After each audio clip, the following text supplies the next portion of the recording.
Hello and welcome back. This is David from the Personal Finance Squad. We just finished up with the exercise 15, which covered the gas, electric, and the water that had variable costs, and we transformed those into fixed costs, and that's the exercise you'll perform in your budget. Now we're going to get into something a little different that most budgets do not account for, and that is gifts. So we have created a gift expense tracker. And the way to think about this is there is many people who gifts are bought for during the year. So if you have your family of any substantial size, and then you have an immediate family, and you have a few kids or so, and you start thinking about this, and then you get nieces and nephews and aunts and uncles, and all this starts adding up, that these gifts can be quite expensive in many people's budgets. So what we want to do here, again, is come up with an exercise to account for this, get consistency in the budget. Plus, it'll provide vision, and you might say, hey, I'm really spending this much money on people. Maybe I need to pare back a little bit. So we have created, again, this gift expense tracker that is provided on the website, and it's automated so you can run it the way you need to. It'll fill out the information for you. You just need to put the projected amount in. And within that gift expense tracker is the 12-month tracking exercise. So you're going to see it right in the same sheet. So you fill this out right over here, and then over here you run this exercise, and then you'll find out again if you're going to have any spikes and if you need any upfront cash.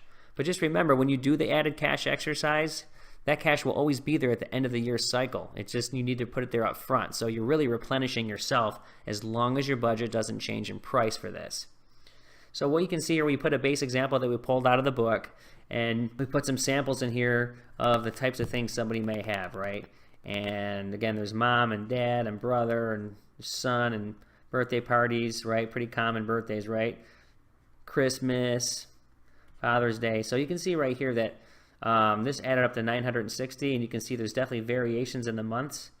So December is a really heavy month, and so May and June are really light. And then we put some random things in here as well. You may want to do this because things come up maybe at work, or there's a retirement party that you didn't know about for a friend.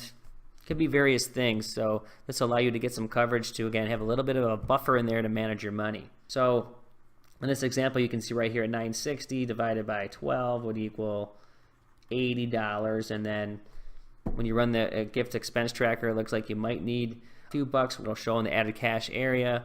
But again, this is all dependent on your budget itself, and see what you come up with.